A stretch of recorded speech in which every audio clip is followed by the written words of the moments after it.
নবীজি বলছে যারা মুনাফিক তাদের জন্য সবচেয়ে কঠিন দুইটা নামাজ, এশার নামাজ এবং ফজরের নামাজ। মুনাফিক ওইটা, মুনাফিক। তার মুনাফিকের জন্য নবী সুপারিশ করবেন। আপনি জিজ্ঞাসা, নবী সাল্লাল্লাহু আলাইহি ওয়াসাল্লাম কাফেরের জন্য সুপারিশ করবে না, মুশরিকের জন্য সুপারিশ করবে না, মুনাফিকের জন্য সুপারিশ করবে না। কোরআন শরীফে আছে, কোরআন শরীফে নবী তার হায়াতে মুনাফিক সর্দার আব্দুল্লাহ ইবনে উবাই, নবীর জামানায় মদিনায় মুনাফিক তার জানাজা পড়ে দোয়া করতে চাইছিল, আল্লাহ নিষেধ করছে। হাত নামান, সূরা তাওবার মধ্যে আছে নাকি? আল্লাহ তাআলা বলছে হাত নামান বন্ধু, সাবধান, মুনাফিকের জন্য হাত তুলবেন না।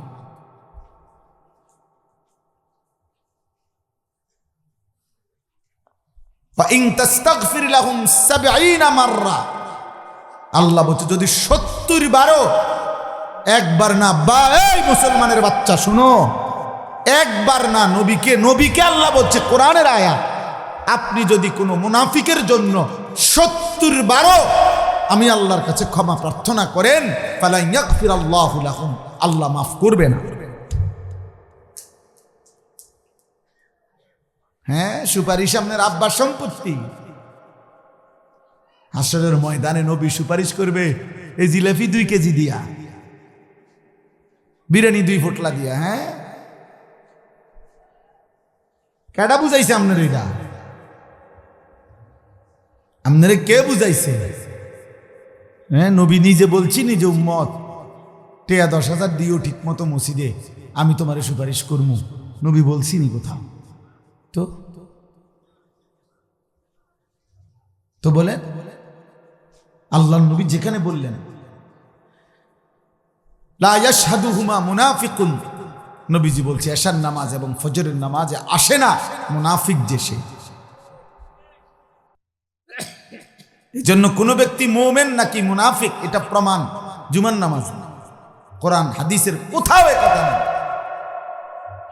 নবীজির কোনো কথা কোথাও নেই যে তুমি কি মুসলমান না মুনাফিক এটা চিহ্নিত করার পার্থক্য জুমার নামাজ। না না না, ফজরের নামাজ। কোন নামাজ? ফজর, ফজর, ফজরের নামাজ।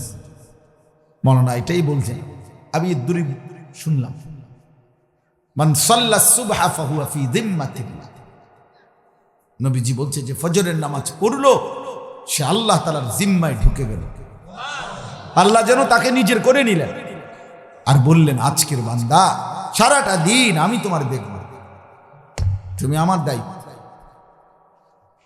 মান সাল্লাল বারদাইন দাখালাল জান্নাহ, নবীজি বলছে ফজর আর আসরের নামাজ যে পড়লো জান্নাতে ঢুকে গেল। নবীজি বলছে বাশশিরিল মাশাঈনা ফিজ যুলাম ইয়াউমাল কিয়ামা বিন নূরিত তাম, অন্ধকার থাকা অবস্থায় যারা মসজিদে যায়, ইলাল মাসাজিদ, আল্লাহ তাআলার নবী বলেন কিয়ামতের দিন ফুলসিরাতের পারে তাদের জন্য পরিপূর্ণ আলো জ্বালিয়ে দেওয়া। আর এটা হলো এশা এবং ফজরের নামাজ। এশার নামাজও অন্ধকার, ফজরের নামাজও আধা আলো আধা অন্ধকার, এই 2 নামাজ।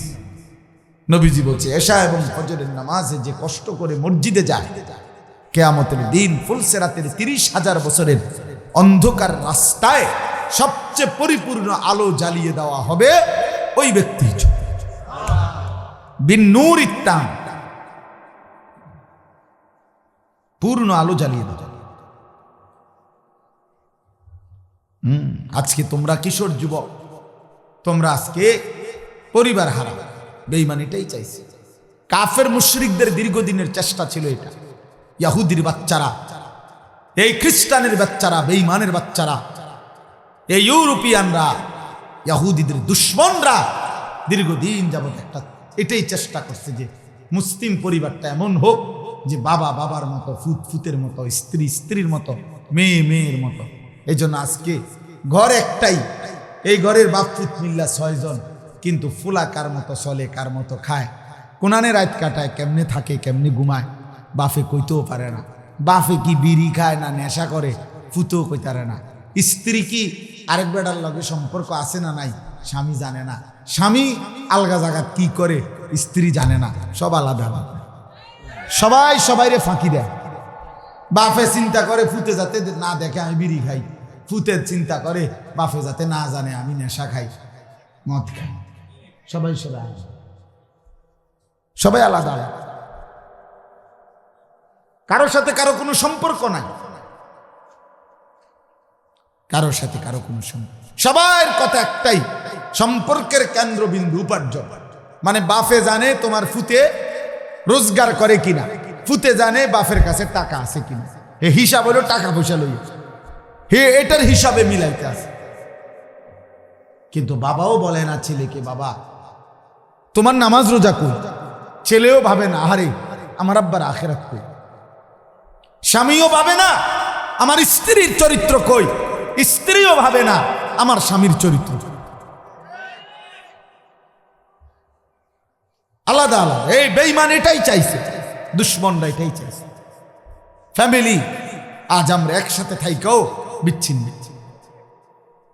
আজ একই পরিবার, বাবা মা জিফুত লইয়া 6 জন, কিন্তু কারোর সাথে কারো সম্পর্ক নেই, আলাদা আলাদা, প্রত্যেকের চিন্তাধারা আলাদা।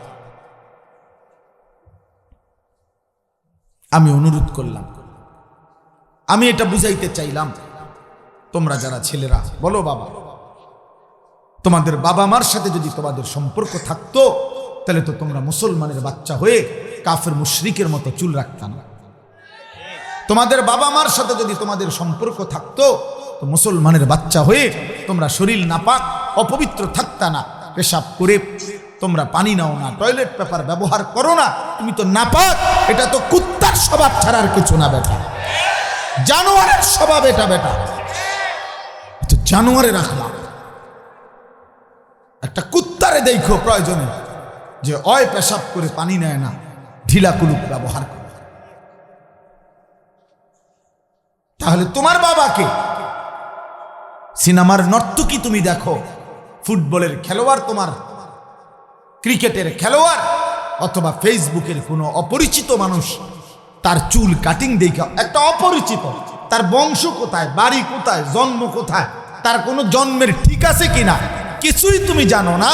এরকম সম্পূর্ণ অনির্দিষ্ট অপরিচিত ব্যক্তির মতো তোমরা চুল, চেহারা, পোশাক সাজাইলা, অথচ তোমার আল্লাহ আছে, তোমার নবী মুহাম্মদ সাল্লাল্লাহু আলাইহি সাল্লাম আছে, 4 লক্ষ সাহাবী আছে, যুগ যুগ ধরে আউলিয়ারা আছে, ওলামারা আছে, তোমার বাবা মা আছে, তোমার গ্রামে তোমার আপনজন আত্মীয় স্বজন আছে, কারোর লগে তোমার কোনো মিল নাই, তো তুমি মুসলমানের বাচ্চা হইলা কেমনে? তুমি এত ঝামেলা না কইরা ওই বেঈমানের লগে যাও না কেন? ওই বেঈমানের কাছে যাও না কেন? যে বেঈমানের মতো সাজলা, ওই বেঈমানের আব্বা ঘোষণা দাও যে আমি চুল রাখছি যার মতো, ওই আমার আব্বা। বলো,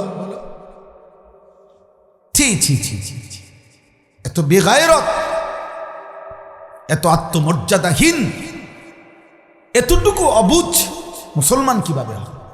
সুস্থ মানুষ কিভাবে হয়? একটা ছোট বাচ্চা পর্যন্ত এটা ভাবে যে আমি এটা কেন করব, কেন করব? আমার পিচ্চি মেয়েটাও তো যখনই বাইরে কোনো সময় যাইতে বলি জিজ্ঞাসা করে, আব্বু কেন যাব, কোথায় যাব? 4 বছরের বাচ্চা মেয়েও তো জিজ্ঞাসা করে, আব্বু কোথায় যাব, কেন যাব? একজন মুসলমান সুস্থ স্বাভাবিক মানুষ, এই বাবা আপনারা যারা সুদ খান, কিস্তি নিচ্ছেন, হারামখোর, কিস্তি এবং সুদ তো হারাম, হারাম বেটা। সুদ খাওয়া আর হারাম গোশত খাওয়া তো বরাবরই কথা, কারণ কুত্তা হারাম করছে যিনি, সুদ তো হারাম করেছেন তিনি। কুকুরের গোশত হারাম এটা যিনি বলেছেন, সুদ খাওয়া হারাম এটা তিনিই বলেছেন। আল্লাহই তো হারাম করছে, তো মানবেন না কেন?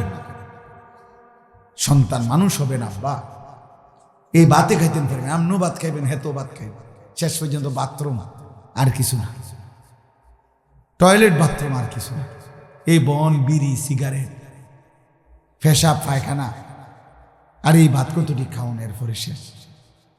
আহা, একদিন কবরে গিয়ে দেখবেন কিছুই না। রব্বানা আবসারনা ওয়ালাউ তারা ইদিল মুজরিমুনা নাকিসু রুউসিহিম ইনদা রাব্বিহিম। আল্লাহ বলেন, বন্ধু আপনি দেখবেন কিয়ামতের দিন নাফরমান পাপী লজ্জায় অপমানে মাথাটা নিচের দিকে নুয়ে আমি আল্লাহর সামনে দাঁড়িয়ে থাকবে। নাকিসু রুউসিহিম, মাথাটা নুয়ে আমি আল্লাহর সামনে দাঁড়িয়ে থাকবে, আর বলবে রব্বানা আবসারনা ওয়া সামি'না ফারজি'না না'মাল সালিহান ইন্না মুকিনুন। প্রতিটা নাফরমান বান্দা আল্লাহকে বলবে, আল্লাহ আজ হাসরের ময়দানের সব কিছু আমি নিজ চোখে দেখলাম, আল্লাহ আযাবের সব কথা আমি নিজ কানে শুনলাম, আমি সব কিছু বিশ্বাস করলাম। ইন্না মুকিনুন, আপনি আমাকে এই হাসরের ময়দান থেকে আর একটা বারের জন্য দুনিয়ায় ফেরত পাঠান, না'মাল সালিহান, আমি এবার গেলে নেক আমল করব। আল্লাহ বলবেন না, আনা বান্দা না। নাফরমান বান্দা কোরআনে আছে বারবার দুনিয়ায় আসতে চাইবে, দুনিয়ায় আও তাকুলা লাউ আন্না লি কাররাতান ফাআকুনা মিনাল মুহসিনিন। জাহান্নামের আযাব দেখে নাফরমান বলবে, আল্লাহ আমাকে যদি একবার ফেরত পাঠাইতেন, এবার যদি দুনিয়ায় যেতে পারতাম আমি একদম নেককার হয়ে যেতাম। আল্লাহ বলেন, হাত্তা ইদা জাআ আহাদাহুমুল মাউতু ক্বালা রাব্বিরজিউন। প্রতিটা নাফরমান মৃত্যুর সময় আল্লাহকে ডাক দিয়ে বলে, আল্লাহ যদি আর কিছুদিনের জন্য দুনিয়ায় ফেরত দিতেন আমারে দেন, লাআল্লি আমালু সালিহান ফীমা তারাকতু, যে আমলগুলো আমার জীবনে ছুটে গেছে সেগুলো এবার করব। আল্লাহ বলেন, ওয়া আনফিকু মিম্মা রাযাকনাকুম মিন ক্বাবলি আন ইয়াতিয়া আহাদাকুমুল মাউতু ফায়াকুল রাব্বি লাউলা আখারতানি ইলা আজালিন করিব ফাআসাদদাকা ওয়া আকুম মিনাস সালিহিন। আল্লাহ বলে, বান্দা যা করার এখনই করো, মৃত্যু আসার আগে আগে যখনই আজরাইল আসবে, আল্লাহ বলেন প্রতিটা নাফরমান বলবে, আল্লাহ একটু সময়ের জন্য আমারে আরেকটু সুযোগ দেন। ফাআসাদদাকা, এবার আমি সুযোগ পেলে সব আপনার রাস্তায় দান করে দেব। ওয়া আকুম মিনাস সালিহিন, এবার আমি পুরাপুরি নেককার হয়ে যাব। রব্বানা আখরিজনা না'মাল সালিহান গায়রাল্লাযী কুন্না না'মাল। আল্লাহর কাছে জাহান্নামী বলবে, আল্লাহ আরেকবার দুনিয়ায় যেতে দেন, যেই আমলগুলো করি নাই সেগুলো এবার গেলে করব। রব্বানা আখিরনা ইলা আজালিন করিব নুজিব দাওয়াতাকা ওয়া নাত্তাবি'র রুসুল। জাহান্নামী বলবে, আল্লাহ কিছু সময়ের জন্য দুনিয়ায় যেতে দেন, এবার গেলে আপনার সব কথা শুনবো, আপনার রসুলের কথাও আনুগত্য করব। সব একই রকম আয়াত, বুঝছেন? সবগুলো একরকমই বলবে, রব্বানা আখরিজনা মিনহা ফাইন উদনা ফাইন্না যালিমুন। আল্লাহ আমারে আর একটা বার দুনিয়ায় যেতে দেন, এবারও গিয়ে যদি নাফরমানি করি তাইলে আমি বড় বেশি জালেম, আপনি তার চাইতে বর্তমানের চাইতে দ্বিগুণ শাস্তি দিয়েন। এই সব কথার পরে খোদার কসম আল্লাহ জাহান্নামীকে বলবে, ক্বালাখসাউ ফীহা ওয়ালা তুকাল্লিমুন। আল্লাহ বলবে না ফরমান বান্দা অনন্তকালের জন্য জাহান্নামেই পড়ে থাকো, আর কোনো কথা বলো না। ওয়ালা তুকাল্লিমুন, আর কোনো কথা বলো না। বন্ধু আমার, ছেলেরা আমার, বাবা আমার, দুনিয়ার কোনো মানুষ যদি বললে আপনার কথাটা এতটা বিশ্বাস হয়, তাহলে আমার আল্লাহ বললে আমি বিশ্বাস কেন করব না? আমার নবীর 23 বছরের কথাগুলো আমি বিশ্বাস কেন করব না? আল্লাহর কোরআনের কথাগুলো আমি কেন মানব না? এর চাইতে সুন্দর কথা আর কোথায়?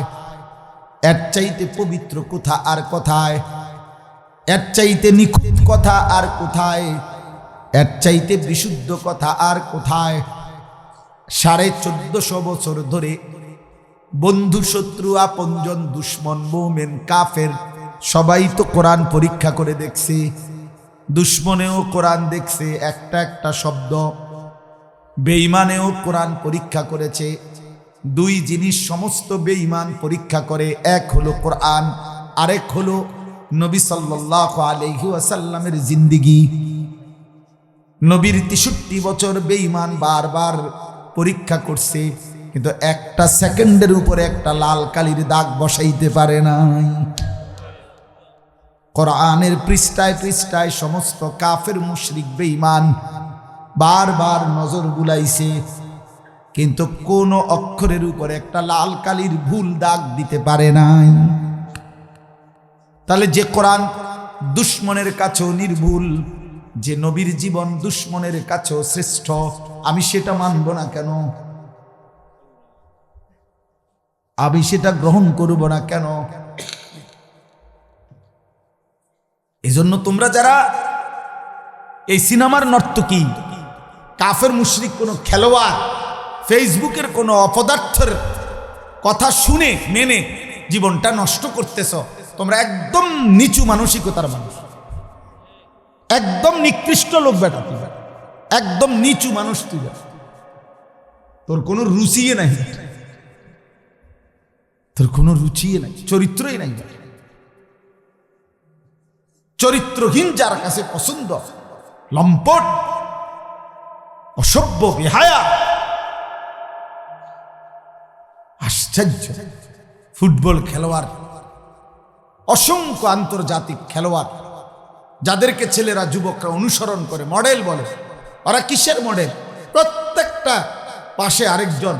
আজকে আমার পাশে এখানে মৌলানা সাহেব বসা আছে, ওনার পাশে আমি বসা, আর প্রত্যেকটা বেটা এই খেলোয়াড় বলো আর নায়ক বলো, তো তার সাথে যতবার মিডিয়ার সামনে আসে, ক্যামেরার সামনে আসে, প্রত্যেকবার আরেকটা নর্তকী নারী ওদের পাশে থাকে, অবিবাহিত, যার সাথে তার শারীরিক সম্পর্ক, বলে এটা আমার ফ্রেন্ড, এটা আমার গার্লফ্রেন্ড, এটা আমার বান্ধবী, অথচ বিবাহ বহির্ভূত।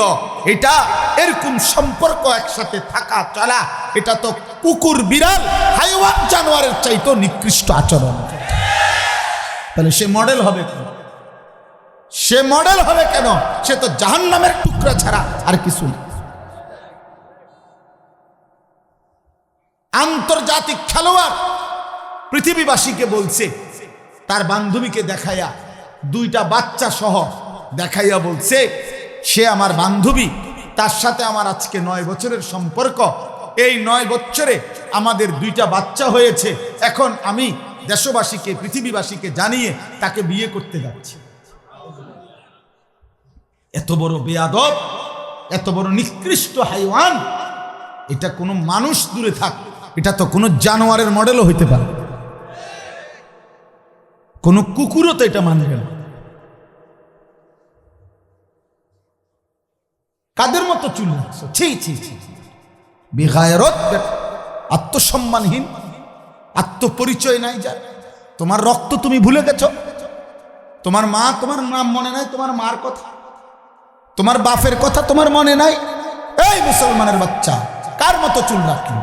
তোর বাপ নাই, তোর মা নাই, এক ওয়াক্ত নামাজ পড়ো না যারা, তো মুসলমানের ঘরে হস নাই তুই?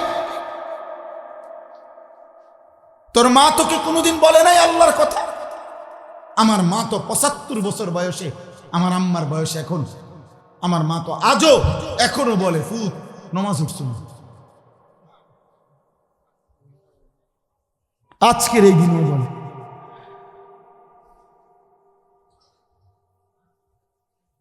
আমার পুরো পড়ালেখার জীবনে আমি আমার আব্বারে শুধু একবার বলছিলাম, আব্বা আমি এই মাদ্রাসায় পড়বো না, আরেকটা মাদ্রাসায় ভর্তি করাই দেন আমার। আমার আব্বা বলছে ফুত পরের বেলা ভাত আমার ঘরে খাইও না, এক লোকমা খাবার খাইবে না, বাইর। আমি জেনে দিছি এনেই করতে হইব। তো তোমার মা বলে নাই তোমার, তুমি মারে বেইজ্জতি করলা কেন? কোনো মানুষ যখন চরিত্রহীন হয়, কোনো মানুষ যখন যদি জিনা করে, ব্যভিচার করে, মদ খায়, জুয়া খেলে, নারীর সাথে আকামে ধরা খায়, নেশা অবস্থায় ধরা খায়, হারাম টাকা নিয়ে ধরা খায়, তখন মানুষ তো এই কথা বলে বাবা যে আরে তুই কোন মার ঘরে হলি রে, তুই কার পুত্রে? আহারে আরে সন্তান, তোর মা তো অপরাধ করে নাই, কিন্তু তুই তো মারে বেইজ্জতি করলি। তোর মা তোকে 9 মাস বুকে ধারণ করে 2 বছর দুধ পান করাইয়া বিনিময়ে আজকে তোর অসভ্যতার কারণে মা এই তো বিনিময় দিলি বাবা, যে তোর মা আজকে এই কথা শুনলো যে তুই কোন মার ঘরে রয়েছে। তাহলে মায়ের দুধের এই বেইজ্জতি, মা তোমারে 2 বছর দুধ পান করাইয়া এই বিনিময়, মা তোমারে 9 মাস গর্ভে ধারণ করে এই বিনিময় দিলা মারে। সেই মা যদি একবার বলে, কোন অপমানিত মা, তোমার কারণে যে মা বেইজ্জতি হইছে, যে বাবা বেইজ্জতি হইছে, ছেলেরা মনে রাখো বাবা, কোন মা যদি একবার বলে ফেলে পুত তুই কেমনে আমার এত বড় বেইজ্জতি করলি, খোদার কসম এই বদদুয়া আল্লাহর আরশ পর্যন্ত পৌঁছতে 1 সেকেন্ড লাগবে। 1 সেকেন্ড লাগবে, তোমার দুনিয়া আখিরাত শেষ হয়ে যাবে। নবীজি বলেন না, নবী বলছে হুমা জান্নাতুকা ওয়া নারুকা, তোমার বাবা মাই তোমার জান্নাত, তোমার বাবা মাই তোমার জাহান্নাম। তাহলে বাবার মনে কষ্ট দিয়া, মায়ের মনে কষ্ট দিয়ে বাবা মাকে বেইজ্জতি করে, বাবাকে অপমানিত করে তুমি আখিরাতের মুক্তি কিভাবে পাবে?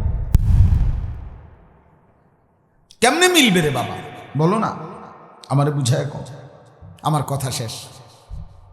আমি এতটুকু কথাই আজকে বললাম। জোয়ান বাবা, কিশোর যুবক ছেলে বাবা, তোমরা তারা প্রত্যেকেই যার যার জায়গায় স্বামী স্ত্রী পরামর্শ করেন, বাবা মা পরামর্শ করেন।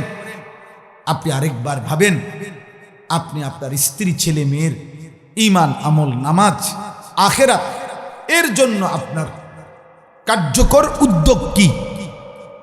আপনি এই চোখের সামনে বেনামাজি জিফুত নাতি নাতনি ঘরে রাখা, আল্লাহ নাই, খোদা নাই, নামাজ নাই, সেজদা নাই, দিন নাই, শরীয়ত নাই, পর্দা নাই, ইজ্জতের আব্রুর কোনো খবর নাই, নাটক সিনেমা টেলিভিশন নর্তকীর নাচ গান দেখে, মোবাইলের উলঙ্গ ছবি দেখে, বেহায়া ঘর থেকে বের হয়, স্ত্রী কন্যা ছেলে মেয়ে বোন এরকম নাফরমান পরিবার রাইখা, আমি হাত জোর করে বলি বাবা কবরে যাই আমি,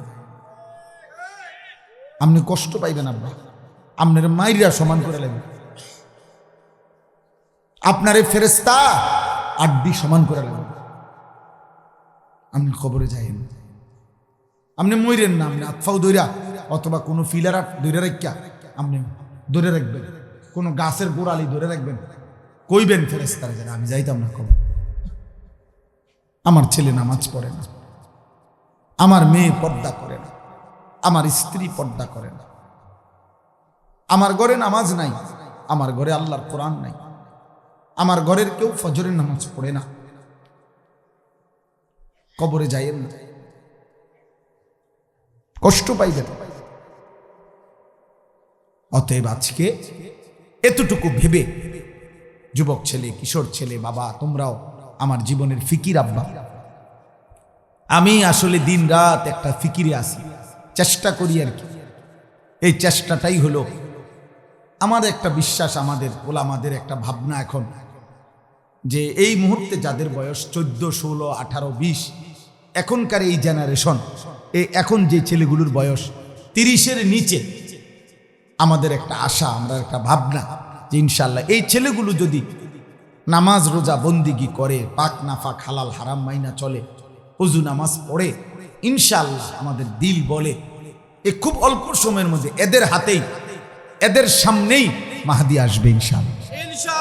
এবং এদের মধ্যে যে সমস্ত ছেলে ইমানদার, চরিত্রবান, নামাজি, ইনশাআল্লাহ এরা মাহাদির সৈনিক হবে এবং এদের হাতেই বিশ্বময় কালেমার পতাকা উড়বে ইনশাআল্লাহ।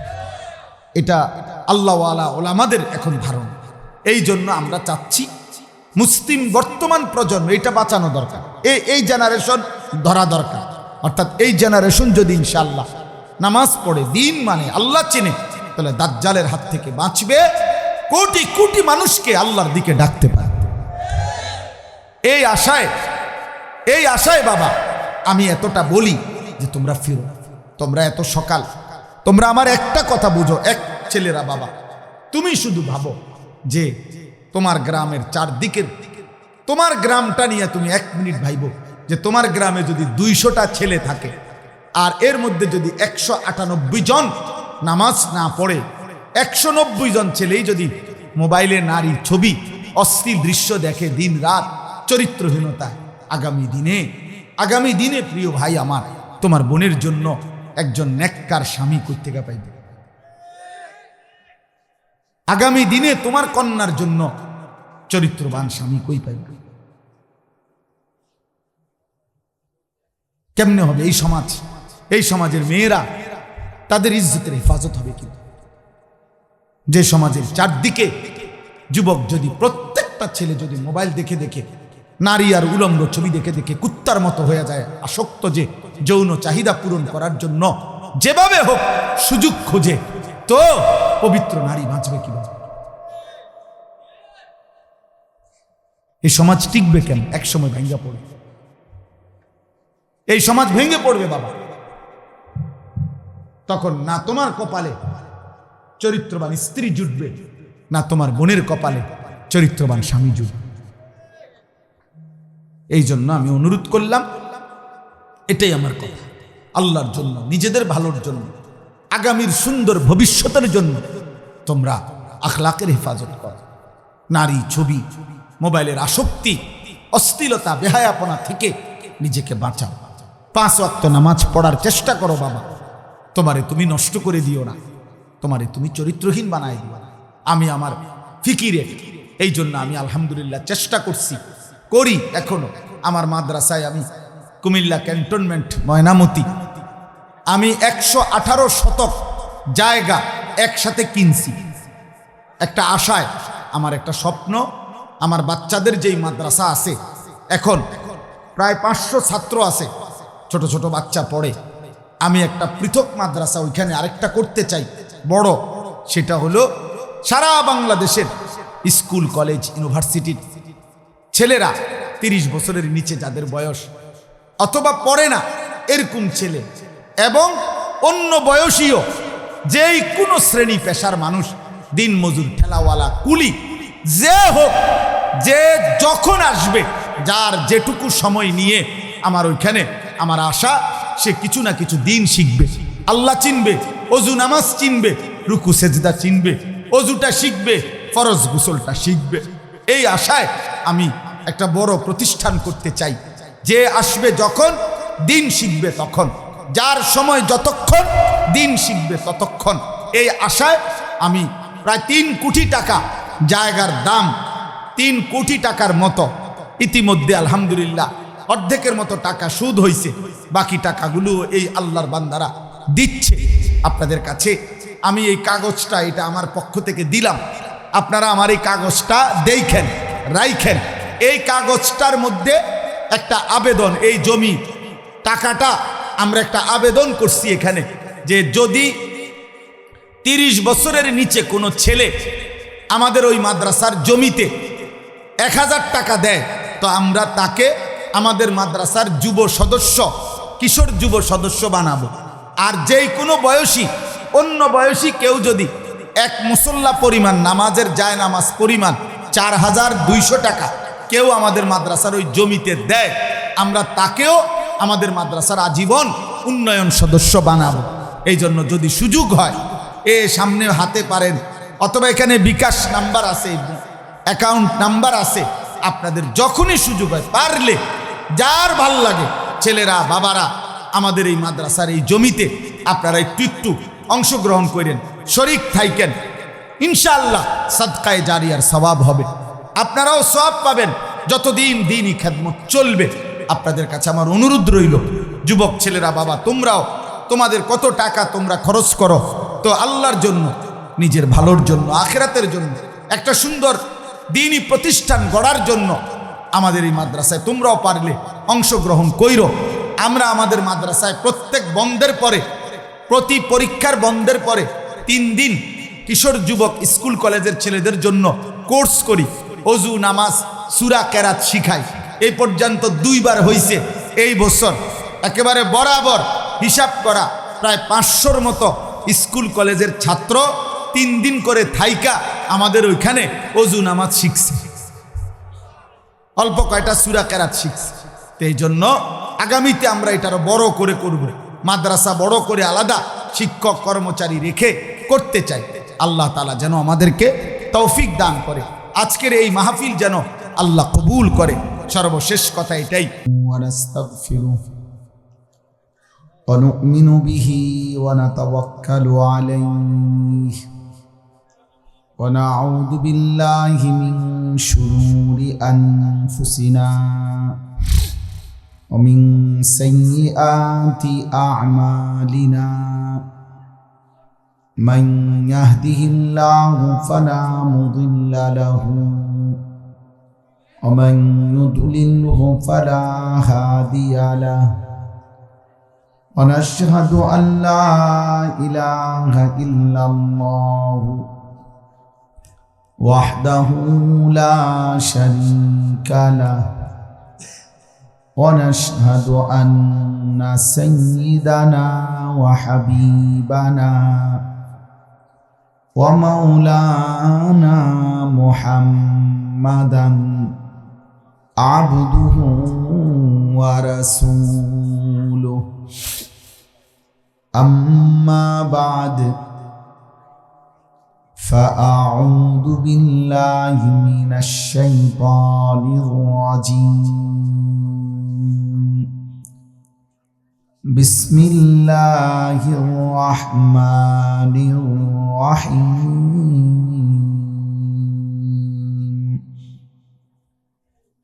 واتبعوا أحسن ما أنزل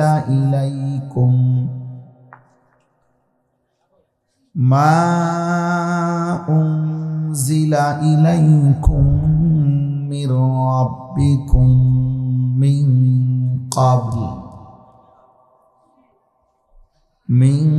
قبل أن يأتيكم العذاب بغتة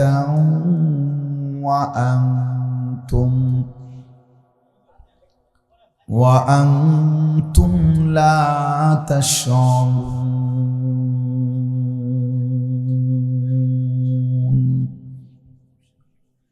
صدق الله مولانا العظيم وقال نبينا صلى الله عليه وسلم إنما بعثت لأتمم مكارم الأخلاق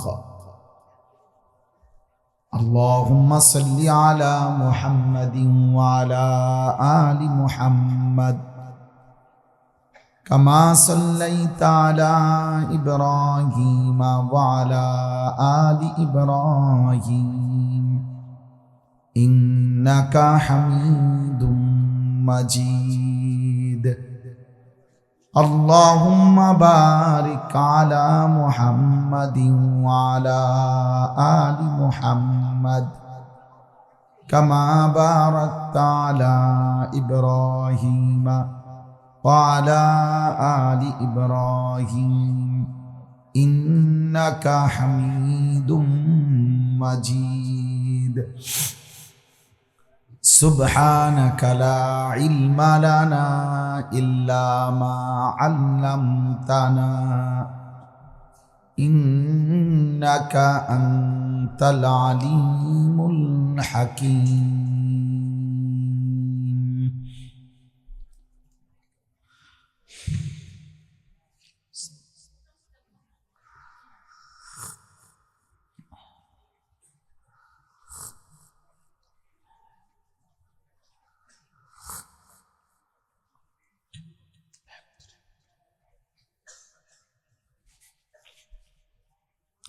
আলহামদুলিল্লাহ।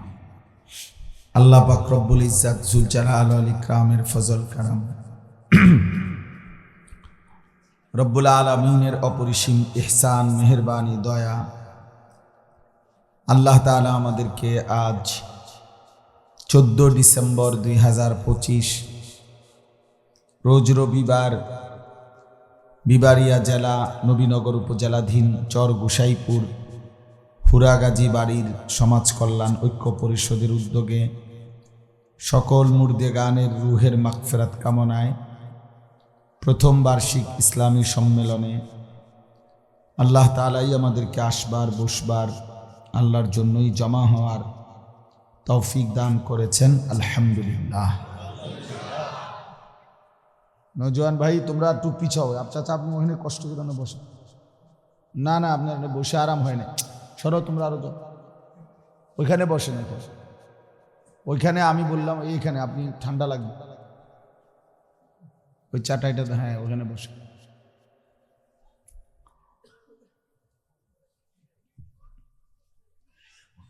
আলহামদুলিল্লাহ, আজকের এই মুবারক মাহফিলে ধারাবাহিকভাবে উলামায়ে কেরাম কথা বলতেছেন। মাওলানা সাহেব এই মাত্র আমি এসে শুনলাম যেটুকু গুরুত্বপূর্ণ নসিহত করছিলেন। ছেলেরা, নওজোয়ান, একদম ঘড়ি ধরা অল্প কিছুক্ষণ সময়, আমি সামান্য অল্প কিছু টাইম কথা বলবো ইনশাআল্লাহ। প্রত্যেকটা ছেলের কাছে আমার আদেশ, একজনও মোবাইল হাতে ধরে ভিডিও বা রেকর্ড করবান। তোমরা যারা আমার কথা মানবা তো শোনো, ভিডিও বা রেকর্ড হাত দ্বারা মোবাইল দিয়ে হাতে করবান, আমি নিষেধ করব, এটা আমার আদেশ। এরপরও যে আমার কথা অমান্য করে গোপনে, আড়ালে অথবা গাদ্দারি করে হাত দিয়ে ধরে মোবাইল ভিডিও রেকর্ড করলা, তোমার জন্য আমার ওয়াজ না, এবং তোমার জন্য আমার দোয়াও না। তোমার হাতে ছেড়ে দিলাম। এই জন্য এবার মন চাইলে তুমি তেড়ামি করতে পারো, কারণ কিছু মানুষ, কিছু ছেলে পেলে এমন থাকেই যে যারা জীবনভর তেড়ামি, এই ঘাট তেড়ামিটাই তার জীবন, যে কোনোদিন কারোর সামনে কোনো কথাই মানতে চায় না। এমন অবাধ্য মানুষ, অবাধ্য ছেলে কিছু না কিছু থাকেই। বাকি আমাদের এটা বক্তব্য, আমি স্পষ্ট বললাম, মোবাইল হাতে না ধরে রেখে বরঞ্চ আমাদের চেহারার দিকে তাকিয়ে শুনলে, মনোযোগ দিয়ে শুনলে বরকত হবে, কম হোক। যে যত বেশি আল্লাহর কথার প্রতি আন্তরিক হয়, মনোযোগী হয়, আল্লাহ তার জীবন ততটা পরিবর্তন করে। এই এমনি তো বক্তা উঠানামা করা, একজনের পর একজন সিরিয়াল, মনে করেন আসরের নামাজের পরে বয়ান শুরু হলো, রাত 11টা পর্যন্ত চলল। তো স্বাভাবিকভাবে এটাই যে একজনের পর একজন বক্তা বদলাইতেই হবে, কারণ একজন মানুষ তো আর 6 ঘন্টা ওয়াজ করতে পারবেন। তাহলে যেটাই যদি হয় যে এই জন্যই শুধু বক্তা বদলাইলাম, সময়টা তো পার করতে হবে। আর কিছু মানুষ জমবে, কাউরে দাওয়াত দিলে মানুষে বলবে পরের দিন যে তারার মাহফিলে লোক হয়েছে। এই এতটুকু যদি হয় অর্জন, তাহলে এই 1-2 লাখ টাকা খরচ করা বেহুদা ছাড়া, অনর্থক ছাড়া আর কিছু নেই। কোনো মাহফিলে লোক হইছে তো এর দ্বারা কি হইছে, আর না হইলেই বা কি হইছে? কারো বয়ান 10 জনের শুনলেই কি সমস্যা, 10 লক্ষ শুনলে কি সুবিধা? মূল বিষয়টা তো হলো আল্লাহ তাআলা গ্রহণ করা। কোরআনুল কারীমের মধ্যে আছে হযরত নূহ আলাইহিস সালাম 950 বছর তিনি মানুষকে আল্লাহর দিকে ডাকছেন। তো তিনি সবসময় বলতেন, কোরআন শরীফের আয়াতে আছে, ওয়ালা ইয়ানফাউকুম নুসহি ইন আরাদতু আন আনসাহা লাকুম। হে আমার জাতি, আমি যতই তোমাদেরকে উপদেশ দিচ্ছি, আমার কোনো উপদেশে কোনো উপকার আসবে না। ইন কানা আল্লাহু ইউরিদু আন ইউগবিয়াকুম, যদি আল্লাহ ফয়সালা নেয় তোমাদেরকে পথভ্রষ্ট করে দিবে, যদি আল্লাহ সিদ্ধান্ত নেয় তোমাকে জাহান্নামে দিবে, তাহলে আমার কোনো উপদেশে কোনো কাজ আসবে না। হুয়া রব্বুকুম ওয়া ইলাইহি তুরজাউন, তিনি তোমাদের রব, তার কাছেই তোমাদেরকে ফিরতে হবে। তার মানে এই কথা উনি বুঝাইছেন যে একজন নবী হলো হেদায়েত ওনার হাতে না, তো সেখানে বক্তার তো কোনো বেলে নাই। সর্বশ্রেষ্ঠ রাসূল যিনি আমাদের নবী সাল্লাল্লাহু আলাইহি ওয়াসাল্লাম, হেদায়েত ওনার হাতেও না, আল্লাহর হাতে। আবু তালেবের বেলায় আল্লাহ তাআলা ওনাকেও বলছে, নবীজিকেও বলছে, ইন্নাকা লা তাহদি মান আহবাবতা। নবী সাল্লাল্লাহু আলাইহি সাল্লাম খুব চাইছিলেন আবু তালেব যেন কালেমা পড়ে, নবীজির চাচা, কিন্তু আল্লাহ বলছে না, আপনি চাইলেই হেদায়েত দিতে পারবেন, আমি বলছি দেব না, তো আপনার মতো রাসূলের আবদারকেও আমি ফিরাই দিব। তাহলে নবী সাল্লাল্লাহু আলাইহি সাল্লামের আবদার যদি আল্লাহ ফিরায় দেয়, গ্রহণ না করে এখানে আবু তালেবের বেলা, আমরা কি? তার চাইতে অধিক প্রিয় আল্লাহর তো আর কেউ নেই, তিনি তো আল্লাহর মাহবুব হাবিব। হাদিসের মধ্যে আছে রাসূলুল্লাহ সাল্লাল্লাহু আলাইহি সাল্লাম বলছিলেন আবু তালেবের ইন্তেকালের সাথে সাথে, লা আস্তাগফিরান্না লাকা মা লাম উনহা আনকা, একবারে বুখারীর riwayat। তিনি বলছেন, হে চাচা, যতক্ষণ আল্লাহ নিষেধ না করে আমি আপনার জন্য ক্ষমা প্রার্থনা করব। নবীজি হাত তুলছে, আল্লাহ বলছেন, কোরআনের আয়াত নাজিল করছেন, মা কানা লিন নাবিয়্যি ওয়াল্লাযীনা আমানু আন ইস্তাগফিরু লিল মুশরিকিন ওয়ালাউ কানু উলি কুরবা।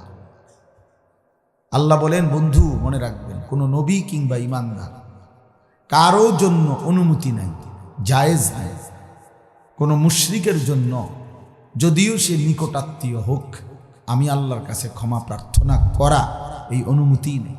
আপনি হাত নামা, আমি দেব না, আমি মাফ করব। সেখানে আমরা কি? ইব্রাহিম আলাইহিস সালাম, কোরআনুল কারীমের অগণিত আয়াত আছে, ওনার আব্বা আজর মূর্তি পূজক, ওনারে ইমানদার বানানোর জন্য ইব্রাহিম আলাইহিস সালাম কি পরিমাণ আহাজারি করছে, এত বেশি বার ওনার আব্বার কাছে উনি ঈমান পেশ করছে। কোরআন শরীফে আছে, উনি বারবার বলছেন, ইয়া আবাতি ইয়া আবাতি ইয়া আবাতি, হে আমার আব্বা, হে আমার আব্বা, হে আমার আব্বা। আপনি কালেমা পড়েন, কালেমা পড়েন, কালেমা পড়েন। ইয়া আবাতি লা তা'বুদিশ শাইতান ইন্নাশ শাইতানা কানা লির-রাহমানি আসিয়া। ইব্রাহিম আলাইহিস সালাম, হে আব্বা, শয়তানের গোলামি করেন না, শয়তান আল্লাহর দুশমন। ইয়া আবাতি ইন্নী ক্বাদ জাআনি মিনাল ইলমি মা লাম ইয়াতিকা ফাত্তাবি'নি আহদিকা সিরাতান সাবিয়্যা। হে আমার আব্বা, আমারে আল্লাহ তাআলা আসমানি ইলম দিয়েছেন, আপনার কাছে যেটা নাই, আপনি আমার কথাটা মেনে নেন, আমি আপনাকে সঠিক রাস্তা, জান্নাতের পথ বলে দেব। ইয়া আবাতি ইন্নী আখাফু আন ইয়ামাসসাকা আযাবুম মিনার রাহমান ফাতাকুনা লিশ-শাইতানি ওলিয়া। হে আব্বা, আমি ভয় করছি আপনি যদি ঈমান ছাড়া কবরে যান, জাহান্নামের আগুন আল্লাহর পক্ষ থেকে আপনাকে স্পর্শ করবে, আপনি শয়তানের বন্ধু হয়ে যাবেন। আপনি এটা কইরেন না। ইয়া আবাতি লিমা তা'বুদু মা লা ইয়াসমাউ ওয়া লা ইউবসিরু ওয়া লা ইউগনি আনকা শাইআ। হে আব্বা, এ কেমন মূর্তির পূজা করেন যে কিছু শোনে না, কিছু দেখে না, ন্যূনতম কারো কোনো উপকার করতে পারে না। এইভাবে বারবার এক একবার এক এক কথা বলছে উনি, অথচ ওনার আব্বা প্রতিবারে বলছে লা ইল্লাম তানতাহি লা আরজুমান্নাকা ওয়াহজুরনি মালিয়া। ওনার আব্বা আজর মুশরিক বাবা বলতেছে, যদি তুমি হে ইব্রাহিম আমার মূর্তির বিরোধিতা না ছাড়ো, আমি তোমাকে পাথর মেরে হত্যা করব এবং তেজ্য পুত্র করে বাড়ি ছাড়া করব। সন্তান চাচ্ছে ঈমান বাবা, আর বাপে কয় পাথর মেরে না। তাইলে আল্লাহ তাআলা বলছেন ইব্রাহিম আমি দেব না হেদায়েত। তো ইব্রাহিমের মতো নবীর হাতেও হেদায়েত।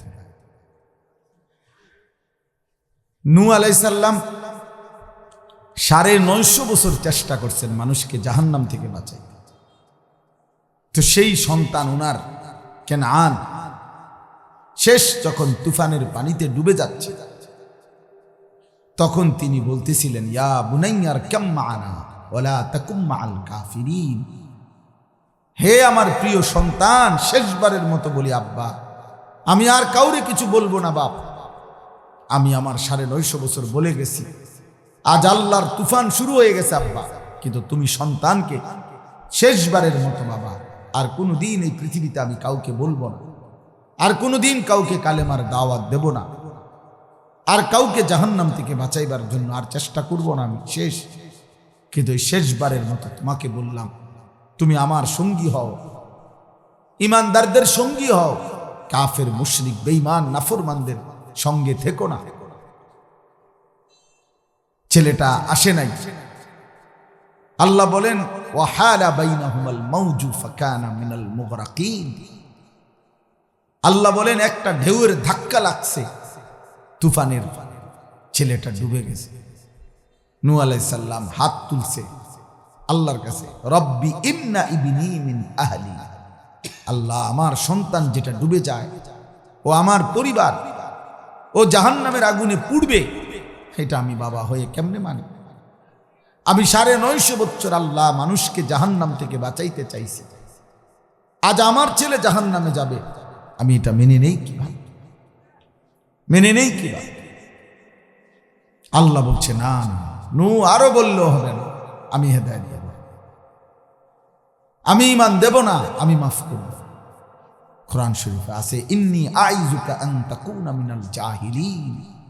আল্লাহ বলছে নূহ সাবধান, তুমি নবী, তুমি চাইও জাহেলদের মতো মূর্খদের মতো আচরণ করো না। তুমি আমার নবী, তুমি কথা বলতে সাবধান। তোমার না আমি বলছি আমি হেদায়েত দেব না, আবার বলতেছো কেন, পিরাপিরি করতেছো? নূহ আলাইহিস সালামকে আল্লাহ তাআলা ধমক দিয়েছেন, বিষয়টা কি? তোমার না নিষেধ করলাম। এরপরে আছে আয়াত, নূহ আলাইহিস সালাম তখন আল্লাহর কাছে মাফ চাইছে, আল্লাহ আমার ভুল হয়ে গেছে, আমি খেয়াল করি না, আমার ছেলে জাহান্নামের আগুনে পুড়বে। এই কথা মনে হওয়াতে আমি আল্লাহ আপনার ফয়সালার কথা ভুলে গেছি। আমার সন্তানের প্রতি আবেগ, আমার সন্তানকে জাহান্নাম থেকে বাঁচানোর চেষ্টা আমারে সব ভুলাই দিছে মাওলা, আমি ভুল করে ফেলছি। ওয়া ইল্লা তাগফিরলি ওয়া তারহামনি, আপনি যদি আমারে মাফ করে না দেন, দয়া না করেন, আকুম মিনাল খাসিরিন, তাহলে আমি নবী হয়েও ক্ষতিগ্রস্তদের অন্তর্ভুক্ত হয়ে যাব।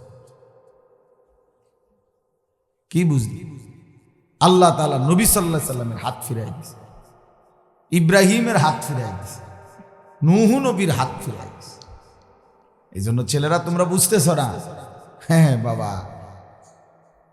মালিক যারে ঈমান দিছে, মুসলমানের পরিচয় দিছে, মা বাবার সূত্রেও যাদেরকে আল্লাহ আমাদেরকে ইসলামের পরিচয়টুকু দিছে, আমরা মুসলমানের ঘরে জন্ম নিছি, খোদার কসম কবরে আর হাসরে টের পাবে এই নিয়ামত কত বড় নিয়ামত ছিল।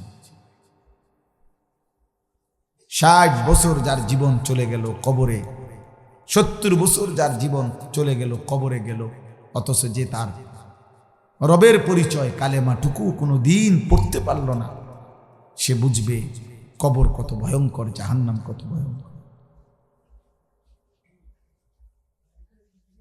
কোরআনুল কারীমের মধ্যে আছে, বারবার আছে, প্রত্যেক জাহান্নামী আল্লাহর কাছে আফসোস করবে জাহান্নামের আগুন।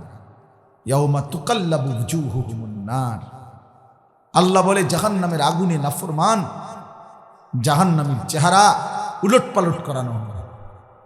মাছ যেমনে কড়াইয়ার তেলের মধ্যে উলট পালট করে ভাজে, জাহান্নামীকে ফেরেশতারা জাহান্নামের আগুনে এমন উলট পালট করে পোড়াবে। ইয়াউমা তুকাল্লাবু ওয়ুজুহুহুমুন নার ইয়াকুলুনা ইয়া লাইতানা আতা'না আল্লাহ ওয়া আতা'নার রাসূলা। আর জাহান্নামী তখন প্রতি সেকেন্ড সেকেন্ড আফসোস করবে আর বলবে, হায় আফসোস, আমি যদি আল্লাহ এবং তার রাসূলের আনুগত্য করতাম, আমার হাতে তো সময় ছিল, আমি যদি নামাজ পড়তাম, আমার তো সুস্থতা ছিল, আমি যদি সেজদা দিতাম, আমার কাছে তো কিছু টাকা ছিল, আমি যদি সাদাকা করতাম, আমি তো পারতাম হালাল ভাবে চলতে, আমি যদি মিথ্যা না বলতাম, সুদ না খাইতাম, চুরি না করতাম, ওজনে যদি কম না দিতাম, একটু কম খাইতাম না, একটু অভাবে পড়তাম না, আর কি। এই জন্য কিশোর যুবক ছেলেরা, তোমাদের কাছে বলি, একজন মানুষের সুস্থতার সময় যৌবন, কিশোর, শরীর, স্বাস্থ্য, যৌবন সব সুন্দর, সবকিছু সুস্থ। এখন উল্লেখযোগ্য কোনো রোগ শোক ব্যাধি 40 বছরের আগে মানুষের কম হয়, আল্লাহর পক্ষ থেকে যৌবনকালে কম হয়।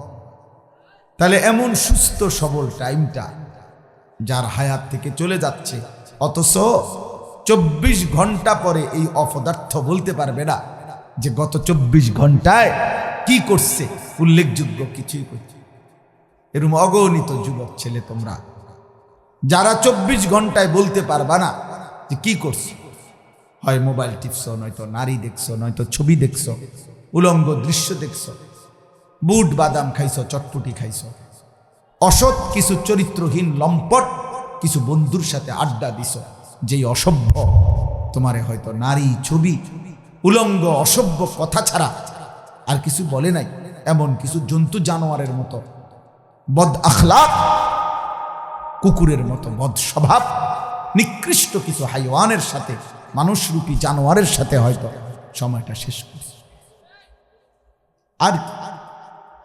আর কি তে এমন সুন্দর স্বাস্থ্য, শরীর, যৌবন, সুস্থতা, এইটুকু মাত্র অনাদরে অবহেলায় শেষ করে দিলাম। 5:30 বাজে বা 5:20 এই টাইমে সন্ধ্যা হইল, আবার সেই 6:30 বাজে সূর্য উঠল। তার মানে এই টানা 13 ঘন্টার মতো, 13 ঘন্টা রাত পার হয়ে গেল, একটা সেজদাও দিলা না, একবারও আল্লাহর নাম মুখ দিয়া উচ্চারণ হলো না।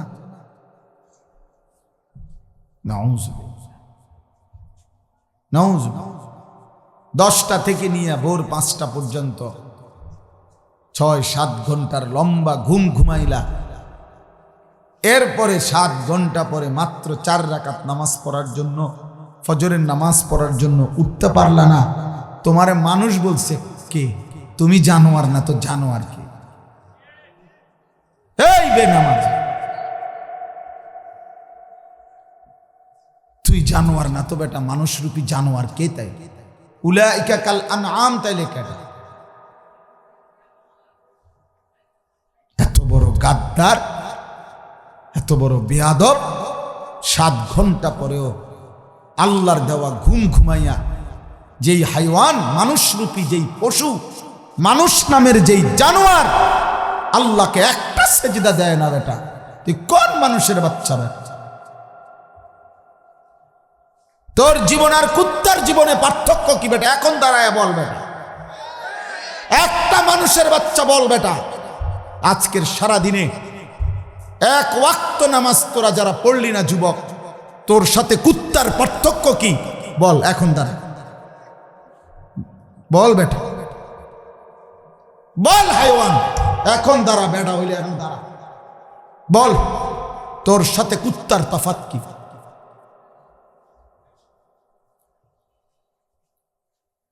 তোর জিন্দিগি আর কুত্তার জিন্দিগি পার্থক্য কি বল? পেশাব করছো, কুত্তাও পেশাব করছে। ভাত খাইছো, কুত্তাও তো খাবার খাইছে। ঘুম গেছো, কুত্তাও তো ঘুমাইছে। লজ্জাস্থানের চাহিদা পূরণ করছো, কুত্তারও তো চাহিদা পূরণ করছে, নাহলে কুকুরের বাচ্চা হয় কেন?